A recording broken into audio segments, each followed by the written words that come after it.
오늘은 옆에 계신 분들께 이렇게 인사해 보겠습니다.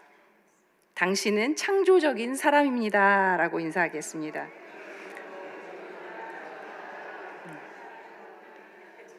네. 우리가 믿는 하나님께서 창조적인 분이시기 때문에 그분께서 손수 만드신 여러분 한 분 한 분은 가장 독특하고 유일하며 유창하고 많은 방법을 가지고 계신 융통성이 많은 창조적인 사람인 줄로 믿습니다. 예수님께서는 공생의 사역을 시작하시면서 가장 먼저 말씀 사역을 시작하십니다. 사람들은 400년이 지난 다음에 예수님께서 나타나셔서 하시는 그 말씀을 들으면서 정말 깜짝 놀랍니다. 그리고 그 권위에 압도당합니다. 또한 예수님의 말씀이 사람들의 귀에 들리기 시작하면서 그 말씀이 자연스럽게 마음에 새겨지게 되고 병이 낫고 고쳐지는 그런 기적을 경험하게 됩니다. 예수님께서 가시는 곳이 바다든지 산이든지 어디든지 많은 사람들이 따라다닙니다. 오늘 본문은요, 예수님께서 가버나움 집에 계시다는 소문이 사람들에게 들렸다고 합니다. 그러니 예수님의 집에 사람들이 발 디딜 틈도 없이 많이 몰려든 것이죠. 여러분, 성경에서 집은요, 예수님과 만나는 만남의 장소였습니다. 그리고 치유가 일어나고 회복이 일어나는 생명의 장소였고요. 그리고 말씀을 베풀고 음식을 나누는 신방의 장소였습니다. 그리고 떡을 떼고 나누며 선교하는 그런 공동체가 탄생했던 장소이기도 했습니다. 여러분, 오늘날로 말하면요, 이 집은 교회의 역할을 감당했던 것이죠. 바로 이 예수 그리스도께서 계신 집에 사람들이 가득 차서 발 디딜 틈도 없었다고 성경은 기록합니다. 예수님께서는 자신의 집 안에서 말씀을 전하고 있습니다. 여러분, 눈이 반짝이는 것 같아요, 지금. 예수님이 가르치실 때 이렇게 사람들이 눈이 막 반짝반짝 빛났습니다. 그리고 그 권위에, 그 교훈에 놀라며 귀를 기울여서 듣고 있을 때, 요즘 말로 말, 입, 못이라고 하죠. 말을 잇지 못할 그런 일들이 일어납니다. 예수님이 계신 집에 그 지붕이 뚫리더니 침상 위에 놓인 중풍병자가 위에서 내려오고 있는 것이죠. 여러분, 사람들은요, 흙먼지를 뒤집어 쓰고 그 뚫린 지붕 위에서 내려오는 중풍병자를 어이없이 바라보면서 웅성대고 소리 지르고 난장판이 되었을 것입니다. 그때 예수님께서는 지금 사람들이 다 보는 거하고 똑같은 것을 보지 않으십니다. 예수님은 무엇을 보셨을까요? 우리 5절을 함께 읽도록 하겠습니다. 5절입니다. 예수께서 그들의 믿음을 보시고 중풍병자에게 이르시되 작은 자야, 내 죄사함을 받았느니라 하시니, 예수님께서는 보이는 것들 속에서 보이지 않는 믿음을 보셨습니다. 작은 자를 예수님 앞으로 데리고 나왔던 그 4명의 사람들 마음의 중심을 보셨던 것이에요. 여러분, 당시 유대인들에게 있어서 중풍병에 걸렸다는 것은요, 하나님의 저주를 받은 것이다 라고 생각했습니다. 그래서 그들은 공동체로부터 배제되었고 격리되었습니다. 중풍병자들은요, 병에 걸린 것도 억울한 상황에서 가족으로부터 버려지고요, 사회적 종교적으로 완전히 소외된 채 살아가야 했습니다. 이런 중풍병자를 예수님께서는 작은 자야 라고 친근하게 부르십니다. 이 작은 자를 데려오기 위해서 지붕을 뚫은 사람들에게 너희들에게 믿음이 있다 라고 칭찬하고 있는 것입니다. 여러분, 그럼 여기서 예수님께 칭찬받은 이 사람들에 대해서 잠깐 분석해 보도록 하겠습니다. 자, 첫 번째, 이 사람들은 누구였을까요? 저는 처음에는 이 4명의 사람들이 중풍병자의 가족이거나 친한 친구였을 것이다 라고 생각했습니다. 그런데 본문을 계속 읽으면서 절대 그렇지 않다는 것을 발견하게 되었습니다. 이 사람들은 예수님의 권위 있는 말씀에 놀란 사람들이었습니다.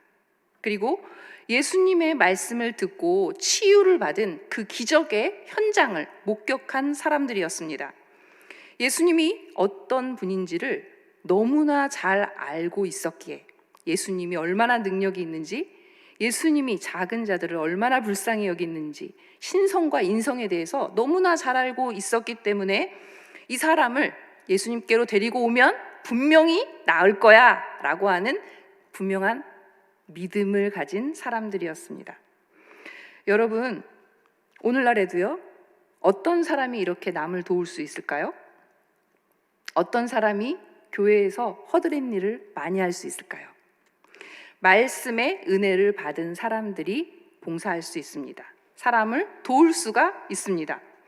하나님께서 때마다 부어주시는 말씀의 힘으로 다른 사람들을 섬길 수 있는 줄로 믿습니다.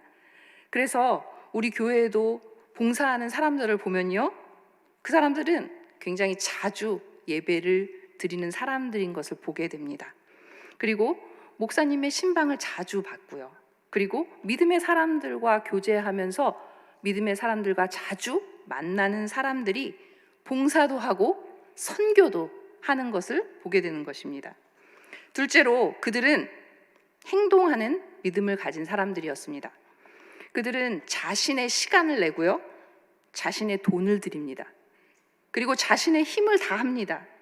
그래서 말씀이 그냥 생각으로만 머물지 않고, 그리고 다른 사람을 판단하기 위한 잣대로만 사용하지 않고, 공동체에서 누가 배제되었는지, 누가 관심 대상이 아닌지, 누가 예수님과 분리되어서 비참하게 살아가는지 잘 살필 수 있는 사람들입니다.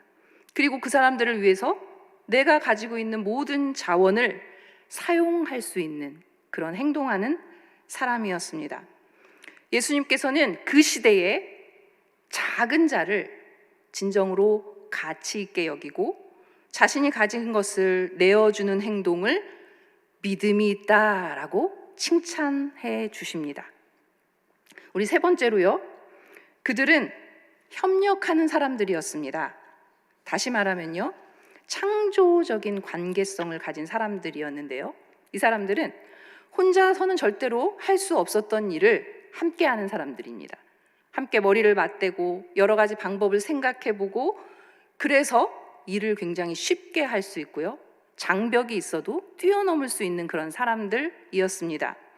우리 전도서 4장 12절을 한번 읽어볼까요? 전도서 4장 12절입니다. 시작.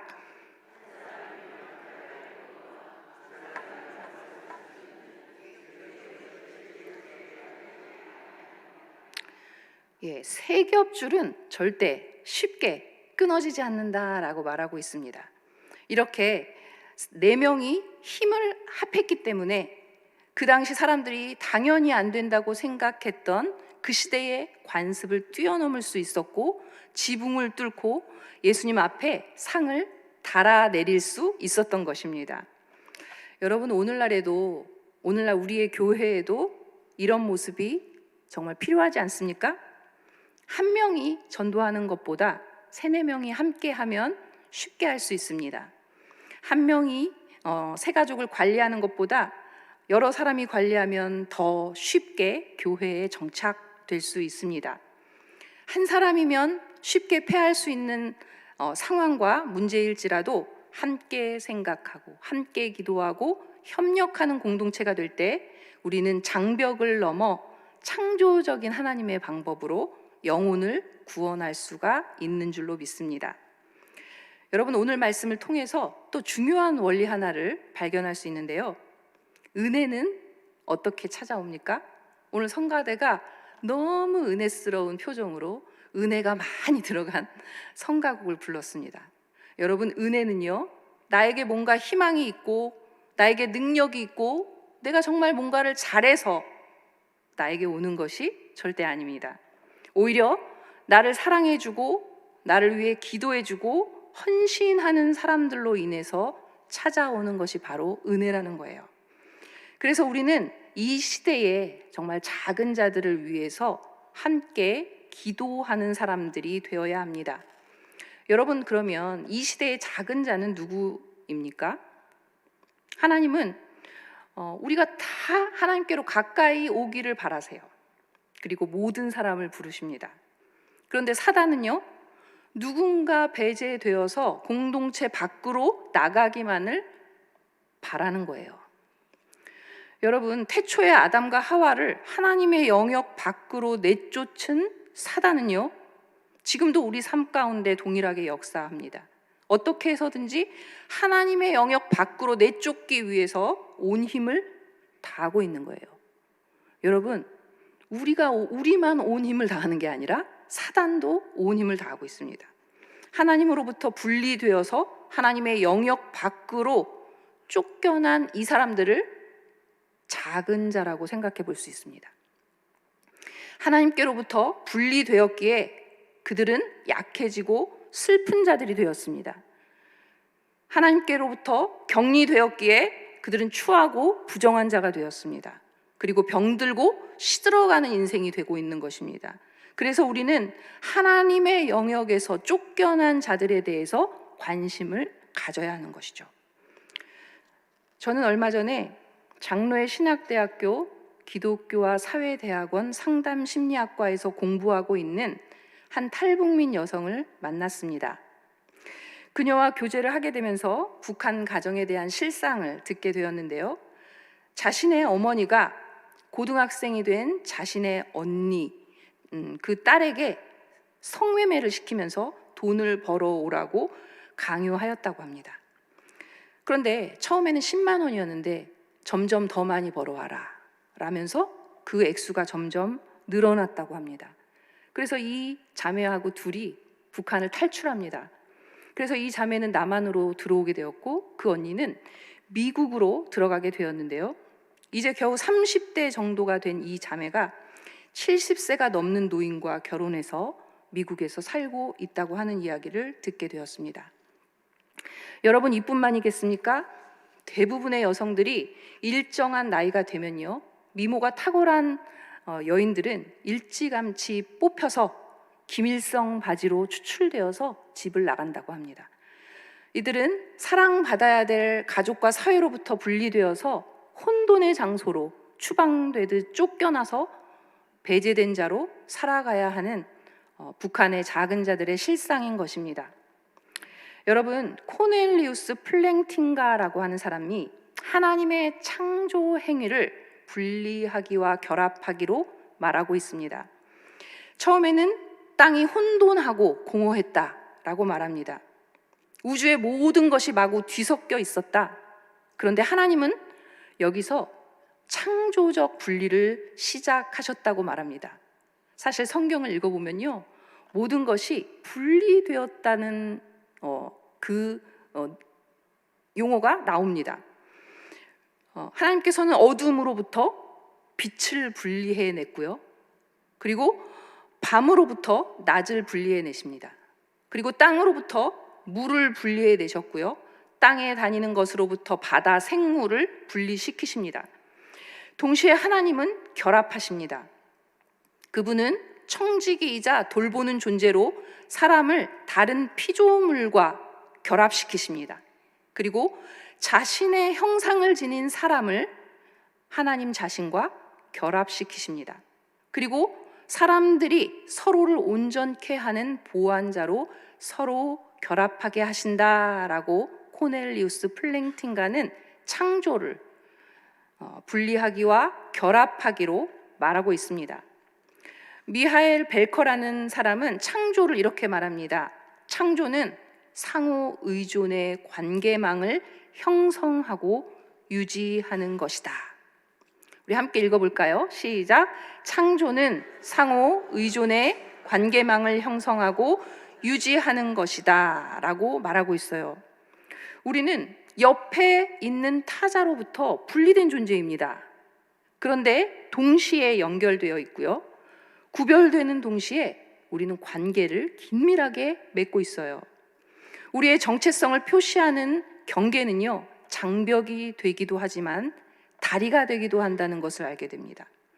여러분, 그러니 사람들로부터 분리되어서 격리되어서 배제되었던 중풍병자, 이 중풍병자를 다시 하나님께 데리고 온 것은 명백한 창조 행위인 것이고요, 하나님과 결합시키고 또 사람들과 결합시켜서 그의 삶의 자리를 온전히 회복시켰던 재창조의 사건이었던 것입니다. 자, 5절을 함께 다시 읽어보도록 하겠습니다. 5절입니다. 시작. 예수께서 그들의 믿음을 보시고 중풍병자에게 이르시되 작은 자야, 내 죄사함을 받았느니라 하시니. 여러분, 이 중풍병자는 죄를 사함받기 위해서 지붕을 뚫은 것이 아닙니다. 이 중풍병자는 병이 낫고 싶어서 예수님께로 왔어요. 그런데 예수님께서는 죄 사함을 받기 위해서 온 것이 아니라는 것을 사람들도 다 알고 있는데 무엇을 하십니까? 죄 사함을 선포하십니다. 여러분, 왜 그랬을까요? 예수님께서는 우리가 간절히 원하는 소원 내면에 있는 이 뿌리 깊은 죄악을 뿌리채 뽑는 것이 더 중요하다고 생각하시기 때문입니다. 이 중풍병자는 죄 때문에 혼돈과 공허한 곳에 버려져서 하나님께서 절대 원하시지 않는 메마른 인생을 살아가고 있었기 때문에 예수님께서는 이 중풍병자를 하나님과 결합시켜서 온전한 삶의 방식으로 살아가라고 죄사함을 선포하고 계신 것입니다. 여러분, 예수님께서는요, 단순한 우리의 절박한 소원을 들어주는 그런 차원을 넘어서서 우리의 삶의 방식에 구멍을 뚫고 들어오기를 원하십니다. 그리고 우리의 기초부터 우리의 자기 중심성과 죄악을 치료하기를 원하시는 것입니다. 우리가 아프고 힘들지라도 우리를 묶고 꼼짝 못하게 만드는 우리의 죄의 결박을 풀어주기를 원하십니다. 예수님께 들고 나오는 정말 가벼운 소원의 껍데기를 걷어내고 그 밑에 숨어있는 진정한 갈망을 끄집어내기를 원하십니다. 우리도 모르고 있는 갈망이죠. 제가 신학교를 다닐 때 우리 조직신학 교수님께서 피를 토하면서 이 중풍병자가 너희들이라고 침을 막 튀기면서 앞자리에 앉아있는데 침이 막 여기 튀기는 거예요. 그러면서 네가 중풍병자라고 얘기를 하셨던 기억이 나요. 예수 그리스도가 머리 되신데 예수 그리스도의 뜻을 따르지 않으면 중풍병 걸린 교회라는 거예요. 내가 예수 그리스도를 믿는데 예수 그리스도 뜻대로 하지 않으면 네가 중풍병 걸린 사람이라는 거예요. 여러분, 중풍병이 뭐예요? 머리가 시키는 대로 손이 움직이는 것이 맞는데 머리가 시키는 대로 안 하는 게 중풍병이라는 거예요. 그래서 오늘도 우리에게 동일하게 말씀해 주고 계신 예수 그리스도의 음성을, 하나님의 음성을 들을 수 있기를 바랍니다. 하나님께서 어떻게 말씀하실까요? 하나님과 단절되어 있는 작은 자야, 내가 자기 중심주의의 그 딱딱한 죄의 껍질을 깨고 빨리 나에게로 나오기를 바란다. 내가 너의 죄를 위해서 이 세상을 뚫고 너에게로 내려왔노라. 너는 알고 있니? 내가 너를 위해서 목숨을 버린 것을. 나는 죽은 후에도 너를 더 강력하게 지키고 있고, 내가 배제되어서 혼란 가운데 있을 때도 나는 너와 항상 함께하고 있었다는 것을 알고 있니? 나는 세상 끝날까지 너와 결합하기를 원하는 너의 구세주인 것을 너는 믿고 있니? 어서 나에게로 와서 죄사함을 받아라. 이거는 제가 그냥 써본 하나님의 음성입니다. 예수님께서는 태초부터 우리에게 박혀있는 죄의 DNA를 해결하기 위해서 성부, 성자, 성령 하나님이 함께 존재하는 완전한 관계망을 버리고 세상을 뚫고 이 땅에 내려오셨습니다. 왕이 된 자리에서 왕이신 성부 하나님과 왕이신 성령 하나님과 함께 기쁨으로 소통하며 춤추며 연합했던 그 화려하고 아름다운 삶의 방식을 버리고 가장 죄악되고 추한 가장 낮은 인간 세상으로 내려오셨습니다. 바로 우리의 죄를 용서하기 위해서 목숨을 버리셨습니다. 우리가 자신과 같이 왕의 자리에서 하나님과 함께 춤출 수 있도록 시공을 초월해서 오셨고 자신의 능력을 다 사용해서 우리를 사랑해 주셨습니다. 여러분과 저는 예수님의 이 공로로 잘한 거 하나 없이 은혜로 왕 같은 제사장으로 살아가고 있는 것입니다. 예수님 집에는 창조적인 선교 공동체를 이루어 지붕을 뚫고 예수님 앞에 서는 사람들도 있었지만, 그러나 그 집은요, 단순히 예수님이 그냥 궁금하다라고 호기심으로 찾아온 사람들도 있었습니다. 그리고요, 예수님을 향해서 이를 갈고 있는 사람들이 있었습니다. 여러분, 예수님의 집에는 굉장히 다양한 사람들이 다 있었습니다. 여러분은 그 중에서 어떤 사람이 되고 싶으신가요? 예수님 자신이 하나님과 깊은 교제 속에서 뛸 듯이 기뻐하셨기에 우리도 그렇게 되기를 바라십니다. 예수님 자신이 삼위 하나님과 강력한 팀워크를 이루며 창조적 관계 방식 속에 계셨기에 우리도 서로 그렇게 되기를 바라십니다. 예수님 자신이 가진 자원을 다 버리시면서 죄인을 사랑하셨기에 우리도 그렇게 하기를 기뻐하십니다. 세상을 뚫고 이 세상에 오셔서 우리의 죄를 해결하시고 진정한 자유를 주신 예수님의 창조적인 선교 방식으로 우리도 그렇게 창조적인 선교 공동체를 이룰 수 있기를 간절히 바랍니다. 우리 교회가 작은 자뿐만 아니라 높은 자도, 예수님의 말씀을 비난하는 자까지도 모두를 수용하는 교회 되기를 간절히 바랍니다. 이 작은 자들을 섬기기 위해서는 부서 간의 연합이 필요합니다. 세대 간의 연합이 필요합니다. 남성과 여성, 성별의 연합이 필요합니다. 우리가 연결되고 결합하여서 창조적인 선교 공동체를 이루어 어떤 사람도 받아내고 어떤 사람도 교회에 정착시키며 배제되는 사람이 한 사람도 없이 모두 예수님께로 인도하는 창조적인 선교 공동체가 되기를 간절히 축원합니다.